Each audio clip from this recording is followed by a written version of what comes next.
Saudi Arabia உலகத்தில் பெரிய பணக்கார நாடா இல்லையா? வட்டி வாங்கக்கூடிய நம்ம நாட்டில் ரூபாய்க்கு 6 காசு மதிப்பா போச்சு. அவன் என்ன ரூபாய்க்கு 300 ரூபாய் மதிப்புங்கிறான். அவன் எங்க போயிட்டு இருக்கிறான் அவன்? அதனால வட்டி நீங்க எந்த காலம் ஆதரிக்காதீங்க. அதான் என்னுடைய வேண்டுகோள். சார் வட்டி அத சரி நீங்க சொன்ன வரைக்கும் நன்றி சார். அடுத்து நான் இப்ப கேட்க போறது ஏழைங்க வந்து சேமிக்கிறாங்க, அந்த சேமிப்பு வேண்டாம்னு சொல்றது அது சிறந்ததா? சேமிப்பு என்பதை நம்ம ஊக்குவிக்கணும். நபிகள் நாயகம் சொல்றாங்க, உன்னுடைய சந்ததிகளை கையேந்துபவர்களாக விட்டு கேசட்டா, உன்னுடைய சந்ததிகளை கையேந்தக்கூடியவர்களாக விட்டு செல்வதை விட அவர்களை தன்னிறைவு பெற்றவர்களாக விட்டு செல்வது சிறந்தது. இது நபிகள் நாயகம் ஸல்லல்லாஹு அலைஹி வஸல்லம் அவர்கள் எங்களுக்கு சொன்ன அறிவுரை. எப்ப கையேந்திர வர சேமிப்பு இல்லாட்டி தான் வரும். எதிர்காலத்துக்கு ஒருவன் சேமிச்சு வைக்கல என்று சொன்னா அவன் கையேந்தக்கூடிய நிலையில் தான் விட்டு செல்வான். அதனால எவ்வளவு வருமானம் வந்தாலும் எல்லாத்தையும் செலவு பண்ணிராம ஒரு கணிசமானதை சேமிச்சு வைங்க. வட்டிக்கு போற இடத்துல சேமிக்க வச்சு விடாதீங்க, நீங்க சேமிச்சு வைங்க என்பதை நாங்க வலியுறுத்துறோம். இப்ப நீங்க சொன்னதுக்காக வேண்டி இப்பவே அறிவுரையா சொல்லிடுறேன், எல்லாத்தையும் திண்டுபடாதீங்கம்மா, கொஞ்சம் கணிசமா சேருங்க. தேவைக்கு அதிகமா ஒரு பைசா கூட செலவு பண்ணாதீங்க, மிச்சத்தை எல்லாம் சேமிச்சு வைங்க. அது இஸ்லாம் தப்புன்னு சொல்லல, எவ்வளவு சேமிச்சு வைக்கலாம். எனது பெயர் கே சபா, திருவாலபுத்தூர். தாங்களது அரிய முயற்சிக்கு இந்த கூட்டத்தின் சார்பில் எனது பாராட்டுக்களை தெரிவித்துக் கொள்கிறேன். நாம் இந்து, முஸ்லீம், கிறிஸ்தவர் என்று சிந்திக்காமல் மனிதநேயம் ஒரு இனிய மார்க்கம் என்று பரவலாக சிந்தித்தால் என்ன? மேலும் நாம் உடை மற்றும் கலாச்சார ரீதியில் இன்றும் பழங்காலத்திலிருந்து வேறுபட்டுக் கொண்டே இருக்கிறோம். அதனை கலவை நாம் நடவடிக்கை எடுக்க கூடாதா? ரெண்டாவது சொன்னீங்க, இன்னும் உடை பழக்க வழக்கங்கள் சரி சரி எல்லாம் ஒரே மாதிரி இருக்கலாம். சரி, சகோதரர் பேர் என்ன சொன்னீங்க? சபா. சபா சகோதரர் சபா, திருவாலப்புத்தூரை சேர்ந்த சபா அவர்கள் சபைக்கு ஏற்ற நல்ல கேள்வியை கேட்டிருக்கிறாங்க. என்ன கேட்கிறாங்கன்னு கேட்டா, இது இஸ்லாம் இனிய மார்க்கம் வைக்கிறதுக்கு பதிலா மனிதநேயம் ஒரு இனிய மார்க்கம் எல்லாத்துக்கும் பொதுவானதாக இது நீ நடத்தலாமே, அது என்ன இஸ்லாம் இனிய மார்க்கம் நீங்க நடத்துறது அப்படிங்கிறது ஒரு நல்ல ஒரு கேள்விதான். ஒரு விஷயத்தை விளங்கிக்கிறோன்னு, எது நமக்கு தெரியுமோ அதைத்தான் நம்ம பேசணும், எது நமக்கு தெரியாதோ அதை பற்றி பேசக்கூடாது. எனக்கு என்ன தெரியும்? எனக்கு இஸ்லாமை பற்றி எனக்கு தெரியும் ஓரளவுக்கு. எனக்கு தெரிந்த ஒரு சப்ஜெக்ட்ல நான் நுழைஞ்சு இதை செய்யறேன். சகோதரர் செஞ்சு தேவைதான், மனிதநேயம் தான் வேண்டும் ஒரு அரங்கு போட்டு அது பற்றி எல்லா தரப்பையும் பேசி கூப்பிடக்கூடிய நிகழ்ச்சிகளை செஞ்சா அதுவும் வரவேற்கத்தக்கதுதான். என்னைய பொறுத்த வரைக்கும் பெரிய அளவுல மற்ற செய்திகள்லாம் எனக்கு தெரியாது. இஸ்லாமிய அடிப்படையில் உள்ள விஷயங்களை ஏதோ என்னால என்ற அளவுக்கு நான் படிச்சு வச்சிருக்கிறேன். அதனாலதான் இதை செய்யறமே தவிர வேற ஒரு குறுகிய எண்ணத்துல செய்யல.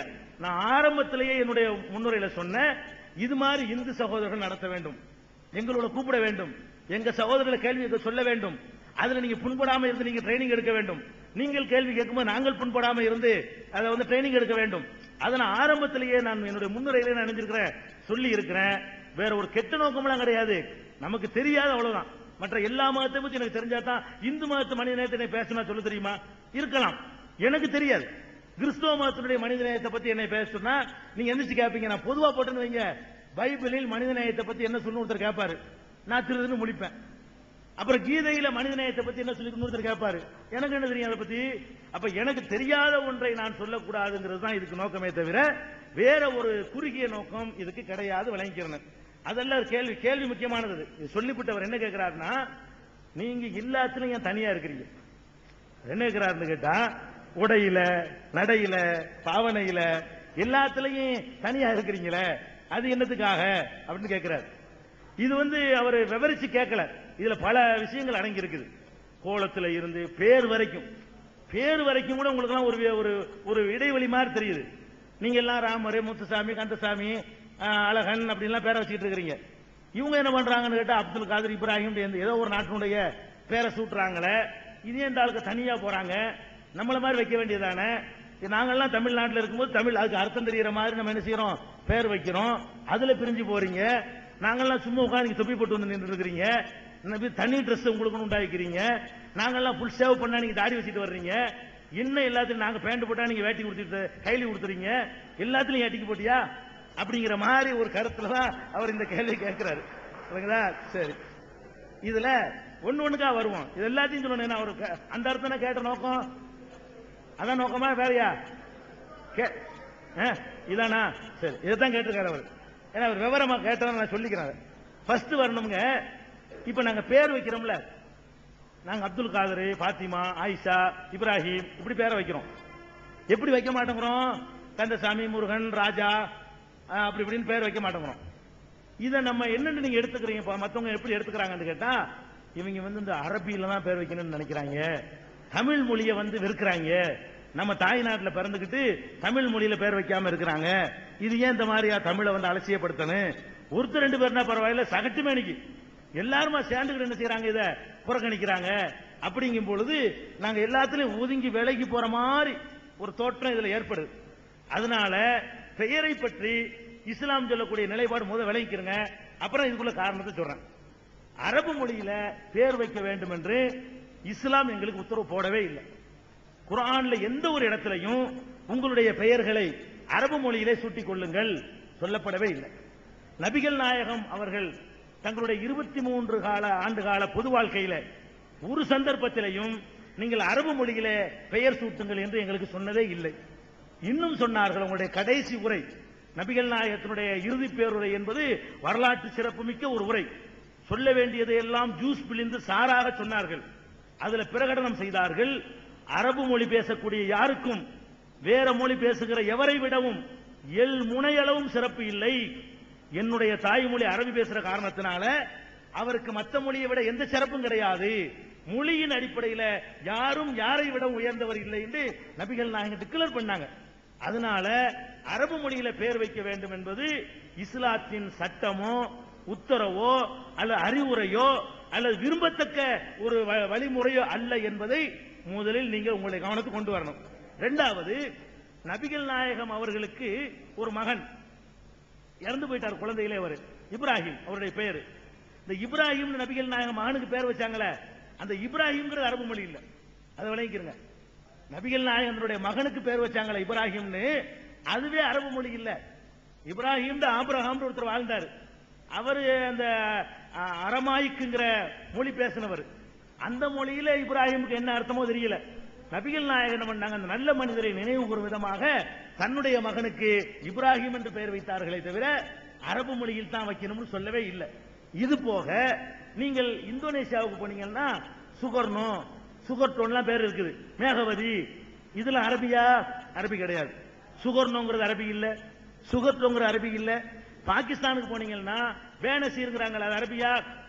அவங்க தாய் பாஷை உருது. உருது வேற அரபி வேற, நீங்க விளங்கிக்கணும். பாகிஸ்தான்ல பேசுறது உருது, நபிகள் நாயகம் பேசுறது அரபி. உருது மொழி தோன்றி 400-500 வருஷம் தான் வருது. அரபு மொழி 10,000 வருஷத்துக்கு முந்தி தமிழ் மாதிரி பழைய மொழி. அதனால பேனசீர்ங்கிறது என்ன, அது வந்து அரபு மொழி இல்ல. புட்டோண்டாங்களே, அது அரபியா? அது அரபு மொழி கிடையாது. அப்ப இதுல எதுக்கு இதை சொல்ல வர்றேன்னு கேட்டா, அரபு மொழியில் பெயர் வைக்க வேண்டும் என்று இஸ்லாம் எங்களுக்கு எந்த கட்டளையும் இடல. தமிழ்ல கூட வச்சுக்கலாம்.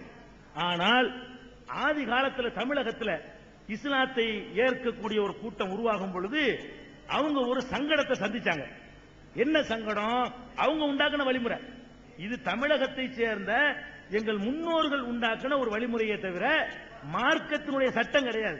என்ன வழிமுறைன்னு கேட்டா, ஒருத்தர் வந்து செட்டியார் சமுதாயத்தில் இருந்து முஸ்லீம் ஆவார். முஸ்லீம் ஆன உடனே அவர் பேரு ஏதோ ஒரு ராமசாமி வச்சுக்கிறோம், உதாரணத்துக்கு ராமசாமிங்கிறவர் முஸ்லீம் ஆகுறாரு.